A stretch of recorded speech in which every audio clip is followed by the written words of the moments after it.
reaching out to the entire universe right now at this point in time,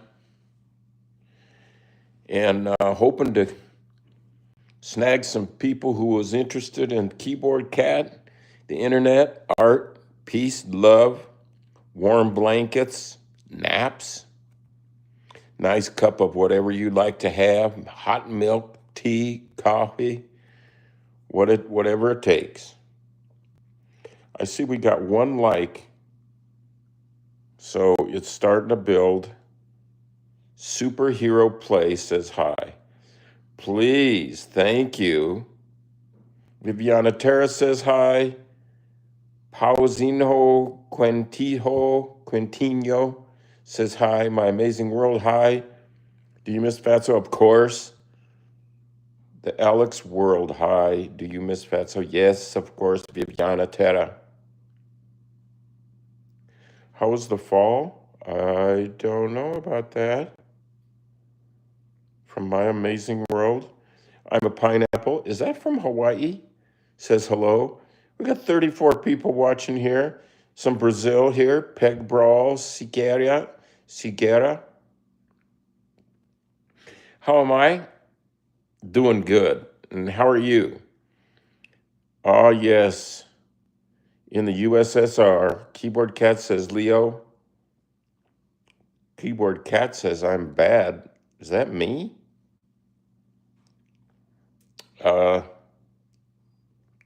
So here we go. Another day, another opportunity. You never know. When you get up in the morning, if you don't feel like there's a chance you could hit a home run, then you need to do some work on your dreaming capabilities. That's for sure.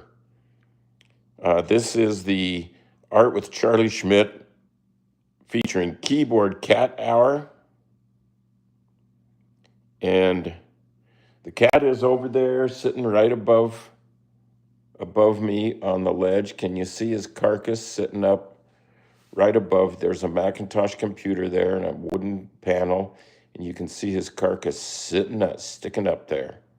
Yeah, El Gato says, how are you? Oh, yeah, we're good. We're good. Oh, I can't understand you, says Pick Brawley Seguera. Yes, I see, and like Keyboard Cat, Gorebox21. Make sure you give us a like here if you have a spare finger there and it's not busy. Give us a like and be sure and subscribe and share and notify yourself so you know what's going on.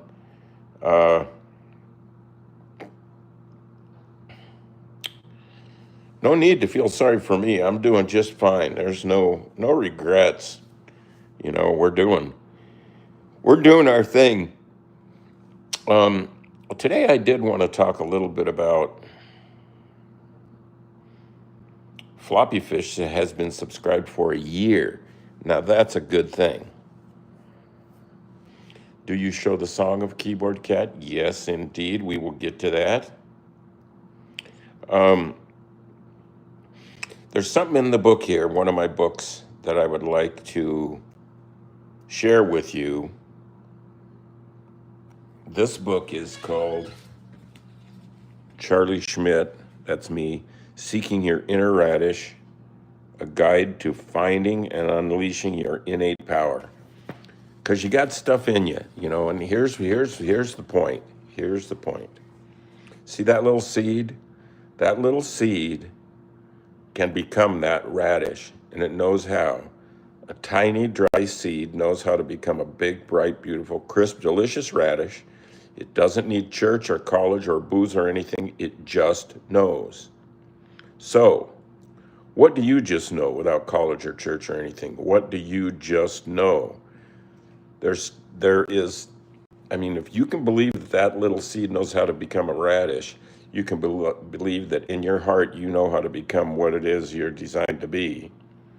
And it says in there in that little blue panel, if you're not doing what you love and setting that example, then stop wasting time and buy this book, right? So look within and find out what your radish seed looks like. And today, just for, oh, where did I put it?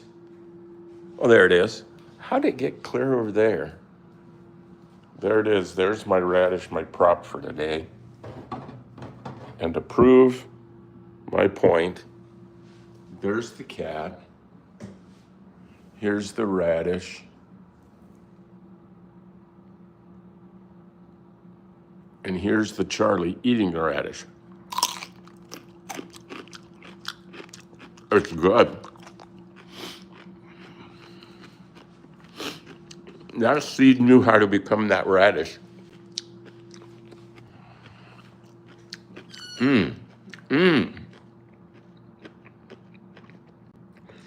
Rafe 105 Gamer is back. Yes, I gave myself a haircut. I didn't get one. I gave one.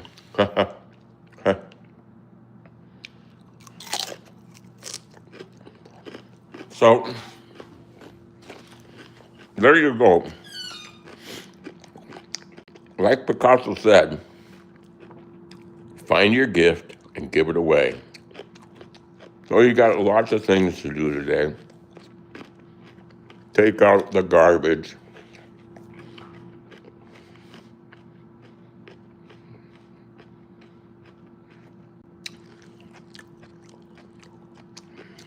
Go shopping, clean the toilet, and all kinds of things you got to do. And make sure one of them is, think about your gift. What were you born with that's still in there, waiting to get out, waiting for your permission to come out and be found and celebrate and be given away and shared with other people, other things. How old am I? Try 73. But I am finding my gift and giving it away. That's the number that matters.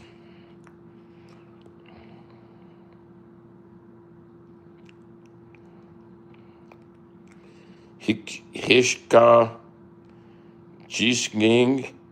Do I need to learn the table till 100 plus? Probably.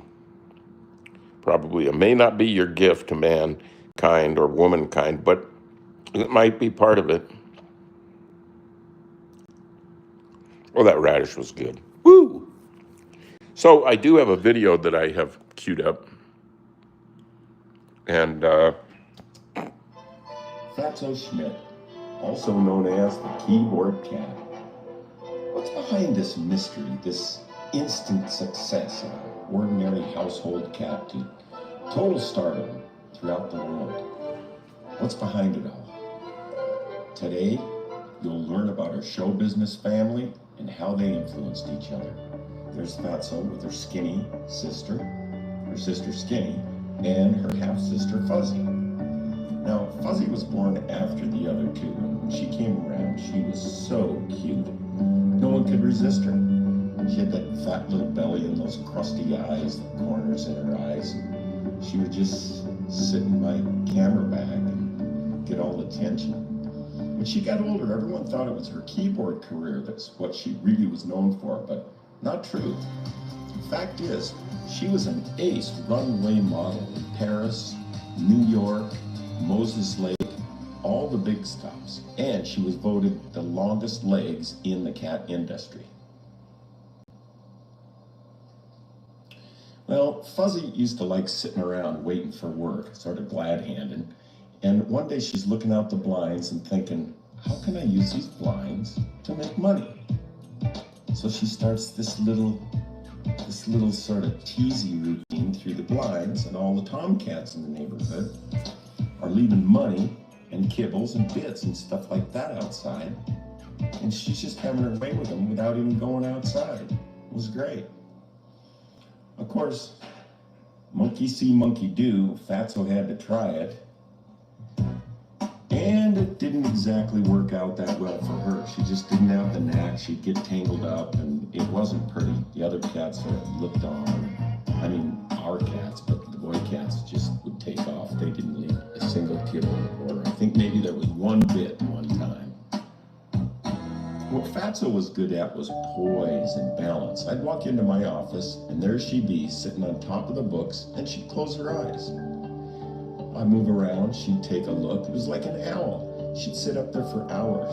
I don't know what she was thinking.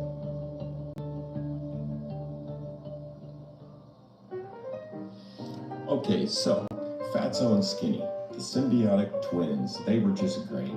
Absolutely inseparable. So since they loved to be together so much, no matter what, they started trying to come up with an act that they could start early in life. And what they came up with wasn't much, but they decided that it was we're gonna sit on our butts and wait for the phone to ring so we can get some work to pay for the thing we're sleeping in and for some of the food. They waited and they waited. It really wasn't great, but I do gotta say, finally, one day, they got a call from a Mexican restaurant to be called Cat in the Hat Mexican Restaurant to do some commercial work. And these shots are from that spot. And there's Fatso just checking out the tacos. And yeah, they did good. They brought home the bacon.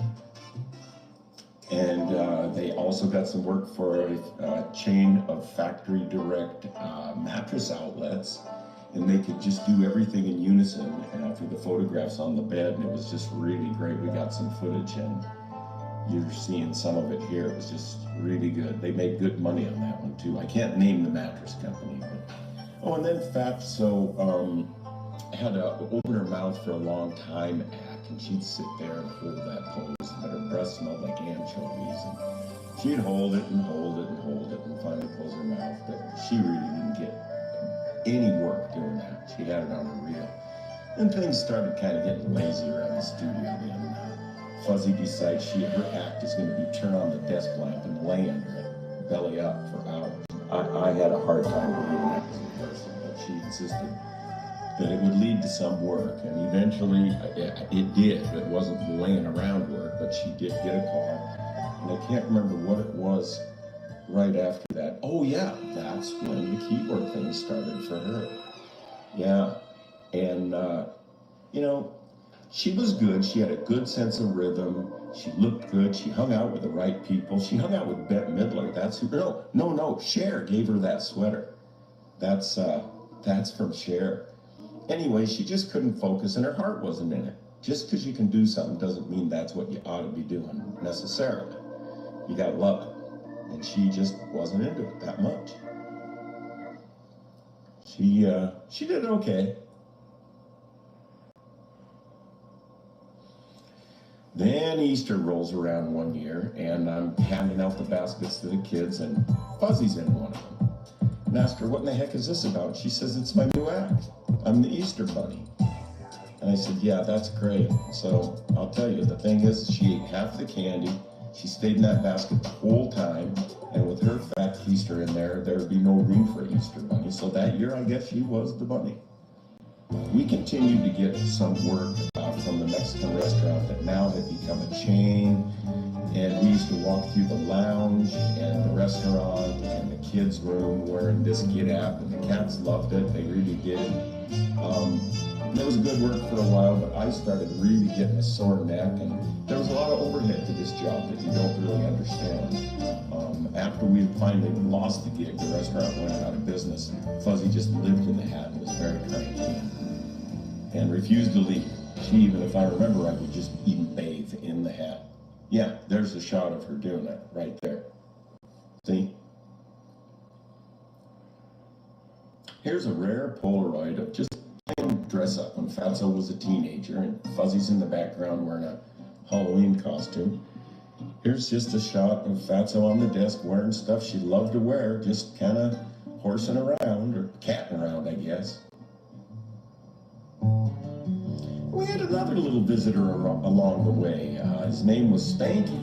He was really little when I got him, and he was funny and adventurous and really had a good time. He didn't have a very long life, but he had a great life. He was cool. Now, these here are production stills of me giving sleeping lessons to the cats. And they all just pick right up on it. I mean, it was just a natural. I'm a good teacher, but they were really fast learners on this. They were all smart, talented cats. But let's get back to the star of the show, Fatso, the keyboard cat. She started out as this little ball of fur, not knowing anything, and ends up everywhere on the planet, on the internet, everywhere, on network TV, on t-shirts, on you name it. She is there. In Japan, she's a Harajuku girl right now. Now, there she is. Skinny used to lick her and bite her on the neck, but we all used to love her. Good old Fatso.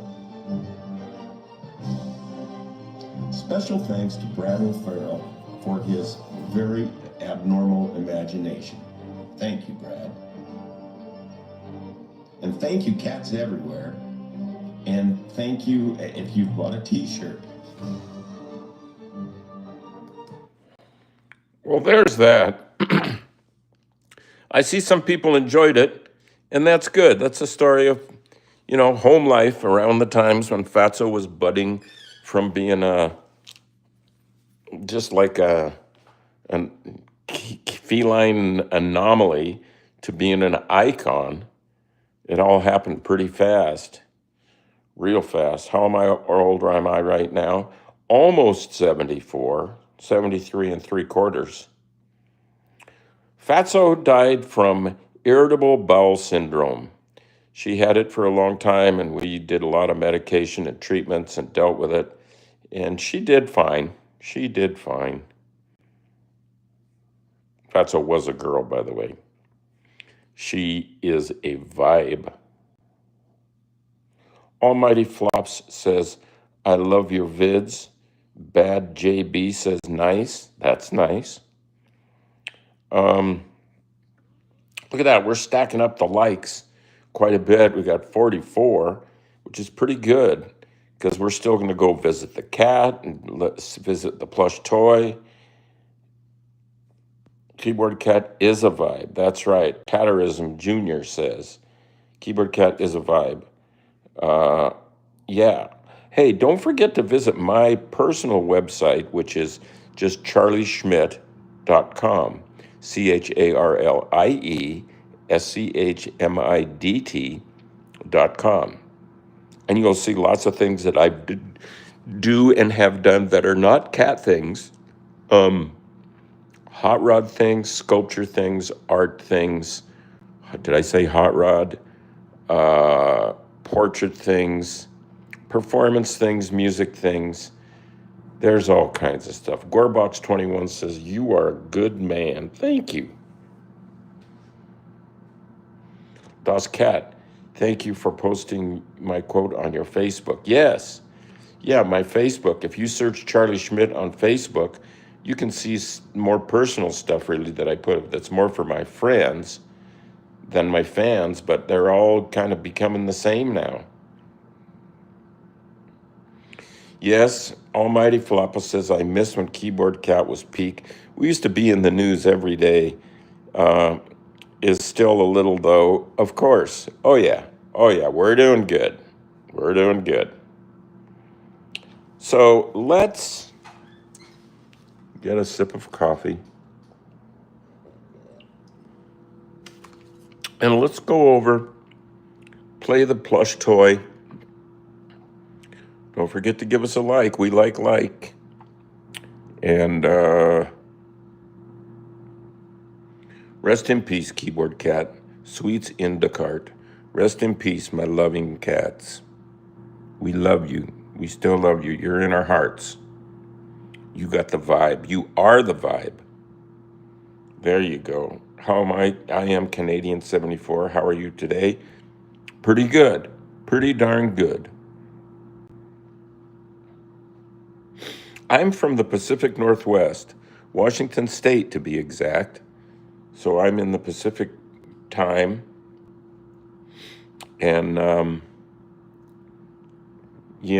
somebody says, I wish I met the Keyboard Cat, says Sweets in the Cart.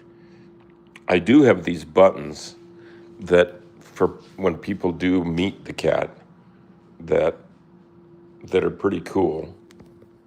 They look like that. They say, I met here.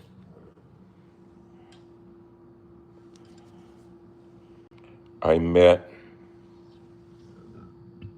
keyboard cat. They're good buttons. I got 1,000 of them. I'd like to get them to all you crazy people out there. Okay, let's just jump right over to Plush Toy. One song.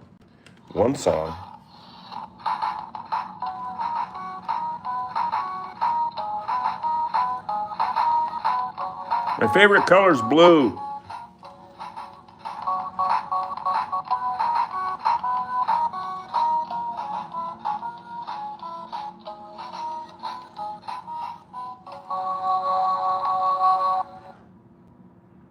There you go. And after one more sip of coffee, we're going to go visit with, oh, look who's asleep up on the ledge on a bright and sunny day. It was in the 70s here yesterday. Not that long ago, we were shoveling snow.